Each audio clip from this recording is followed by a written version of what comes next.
I'm thinking that what Joe and I have the privilege of doing now is to turn the focus a little bit to some possible solutions. We know a lot about what's happening with the state and local budgets and with the federal budget somewhat, but there are some opportunities, and we think a lot of those opportunities are at the federal level, so we want to kind of begin to point toward that. One thing I wanted to do to start with, we talked about the budget as a moral document, and it has something to do with how the nation sees its priorities, how we see our priorities when we send our taxes off to Washington, and what is it that we think is going to be done with that. This one is actually not about that. We didn't know there was going to be a PowerPoint thing here today, and actually that's probably good because we might have just flipped through slides, and we fall asleep.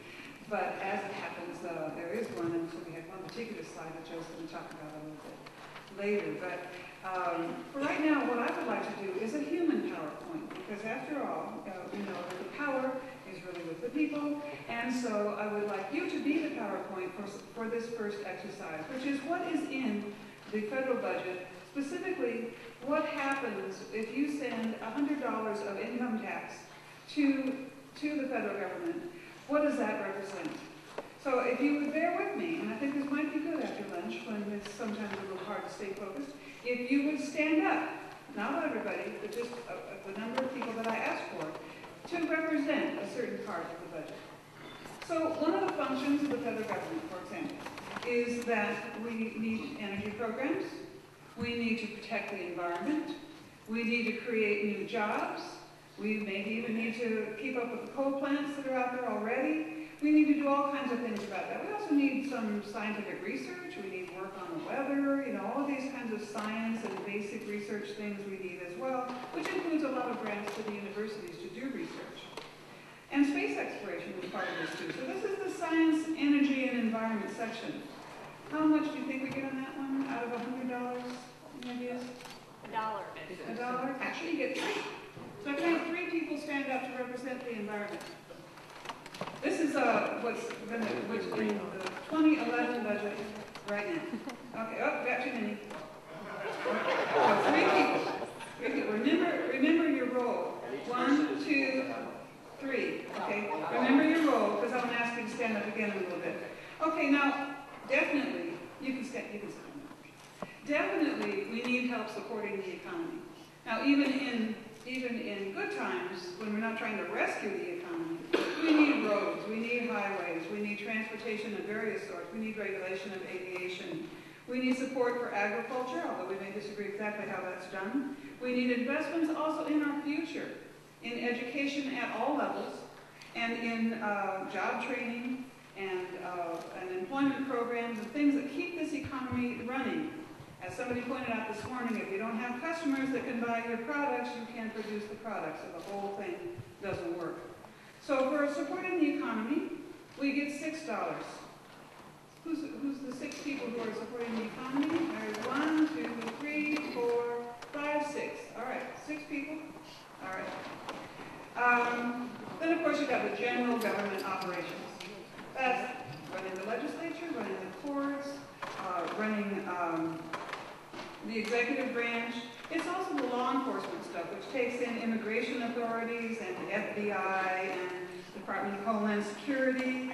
And then there's the Treasury and the IRS to collect your taxes. You have to pay them. So for just running the government, just the offices and such, you get $6. Got some 6 people. 1, 2, 3, 4, 5, 6. Okay, oops, too much. You guys. Okay. Now we get to some big ticket items. And one of the big ticket items, even though we say it's not enough, is actually responding to poverty. The federal government has a lot of programs to respond to poverty. Have we cured it yet? No. But we have actually made progress, and we've seen over the years that when we invest specifically in programs to reduce poverty, guess what happens? Poverty goes down. It works. And it also has something to do with what happens in the future, because some of these programs are specifically for children, to keep them healthy, to give them a good start on education, and so on. So with food programs, housing programs, child care, income supports like TANF and unemployment insurance, and the tax credits that are about to get cut here in Michigan, SSI, that sort of thing. For that, as a total, the federal government spends about 16 of your dollars. 16. So we have 16 people. 1, 2, 3, 4, 5, 6, 7, 8, 9, 10, 11, 12, 13, 14, 15, 16. Okay, 16 people. Now, a bigger ticket item that you hear a lot about in the news is, oh, healthcare is so expensive. Well, it is really expensive. And this number that I want to give you has to do with health research in the National Institutes of Health, with the food safety programs, for example, in the Department of Agriculture, with the Centers on Disease Control, and with the very large Medicaid program, and some parts of Medicare. Not all of Medicare, but a lot of Medicare comes out in your payroll taxes, not to be confused with your income tax, but there's a portion of it that comes out of your income tax as well. So for that, $20. $20. So who are the healthcare proponents in this? Okay, 1, 2, 3, 4, 5, 6, 7, 8, 9, 10, 11, 12, 13, 14, 15, 16, 17. We got 3 more. 18, 19, and 20. Okay, $20. So it is a substantial expense. In fact, the U.S. government is one of the largest purchasers of health care in the world. In the world. Just because of its size. And this is partly because of large programs, but it's also partly because of providing health care for the military, troops, and for veterans, and for government employees. They're also a large purchaser on that basis. That means that the federal government can do a lot by getting its own house in order about providing quality health care and doing it in an efficient and effective way. Some of that health care act that was passed last year has to do with looking specifically at that kind of efficiency. That it's not to cut people off, in fact, to enroll more people, but to keep them healthy and to invest in them early so that they can stay healthy and not have to cost so much later in life. Then, of course, for these programs, as well as some others that we'll get to, we haven't always collected all the taxes that are needed to take care of these programs. And so we put a certain amount of it on the credit card year to year. Not a good practice. So that means that we end up paying interest on the debt that we've accumulated for these things, and that comes to $8. Now the $8, I think, is more than the energy people. You get $3, right? It's more than, it's almost, you can almost add the energy and the supporting our economy together, and you get $9 there. So it's a substantial ticket just to pay the interest on that debt. Now, that's what we do here at home. What about how we relate to the rest of the world? We found in polls and groups like focus groups that if you ask people how we can get a hold of the federal deficit, a lot of people will say, look, just cut out all that foreign aid, and then we'll be fine. We'll be just fine. Well, for foreign aid, that is actually like aid to countries, the entire State Department, all the embassies around the world, UN dues and contributions to UN agencies, emergency responses to tsunamis and earthquakes in other countries, and very small diplomatic efforts to avert war before it erupts in various places around the country. $2. That's not going to do much to help our debt. The remainder of the budget is for the Pentagon and for the cost of war. The Pentagon and related agencies like Selective Service, CIA, foreign military aid, we also give some directly to the militaries of other countries. Those things that are specifically military comes to $28 out of your $100. Then we have care for veterans, which at least at the Friends Committee, and I'm sure for a lot of you, we strongly support care for veterans. You send somebody off to war, they come home wounded in many ways. It is our responsibility to give them excellent care. But that's another $5 that is a cost of war. And then the interest on the military portion of the debt, because that's also been on the credit card, especially these recent 2 wars. $6 for interest on that portion of the debt. So when you add that together for the cost of current and task force, current military and the cost of task force, that means that about $39 out of every 100 that you send out of your income taxes is going to go to the military. So there are questions being asked in Washington. You might think the question might be, is that too much? But actually the question is that enough? Might not be enough. So, well, how does it compare to the rest of the world? So I want all the people on this side, think of a country, any country. I'll give you a minute to think about that. People on this side, think in your mind, U.S. taxpayer.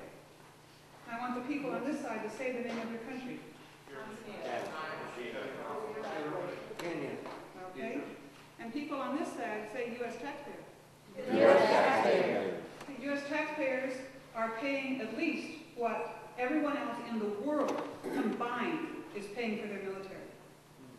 So it is a huge amount that we're putting into this. That includes our enemies, our friends, everybody. China just raised their military budget to $91.5 billion. They just raised it. Ours is like over $1 trillion now. So how destructive can we be? Can we be destructive in that? So one bomb can take out a whole city like Hiroshima. We're the only country that has that experience, and so we know. We have now 5,113 nuclear bombs. It's down considerably from what it used to be. And we're going down to 1,500 and something under the New START treaty. That's good. But we could get rid of a whole lot more of those. We have, how big is our reach in the world? We have about 1,000 bases and military installations around the world. We maintain 142,000 troops, just routine, without any conflicts going on. 142,000 troops on those bases. We actually don't even know whether what we have is enough, because the Pentagon, unlike other federal agencies, has never been audited. It's out of control. It has contracts, thousands of contracts, that it can't even keep track of. It doesn't actually know who it has on contract and what they're paid to do. And we're ending up buying new weapons with our $100 put all together. We're buying new weapons that the Pentagon doesn't want and doesn't need. But Congress decides that they want to put it in there. Are we cutting it? No. We're increasing military spending when we're cutting everything else. And Joe's going to talk some more about that. But can it be cut? Yes, absolutely. There have been a whole bunch of studies done in this last year looking ahead at how this deficit thing is going and recommending cutting between $70 and $100 billion a year. And these things would not be undercutting the troops. These would not be things that would damage our strength in the world. But these would be things that would make the Pentagon more efficient and to cut down some of the waste and the overage that we've got in there. Reducing the nuclear arsenal, for example, to 1,000 would save $113 billion all by itself. Bringing home some of those troops that are on those bases all around the world and leaving 100,000 out there just in case anything happens, that saves $8 billion. You bring the troops home from Iraq and Afghanistan and release them from their duty, that's $127 billion there. So you see it adds up. There's a lot going on. There's a report I would recommend to you called Debt, Deficits, and Defense, and you have a summary of that in your packet, I believe, that tells specifically what you can do to reduce the military. But is this budget thing all about just spending? As was pointed out today, it's not just about spending, it's also about having enough revenue to do what we really need to be doing. And we've just been making some deals back there in Washington that strongly undercut what the amount of revenue that we need to have. So there has been the deal that was worked in late December in order to get unemployment insurance meant that a tax cut for very wealthy people was continued. And the thing that I want to look at that really bowled me over, the top 1%, the wealthiest 1% in the country, got a tax cut of $77,000 each on average, more than most of us make ever if we have jobs. So it's a huge amount of money that's being given back. So we'll come back to what's going on right now in Congress and exactly where we are and what we can do to work on that when we get into an action section later today.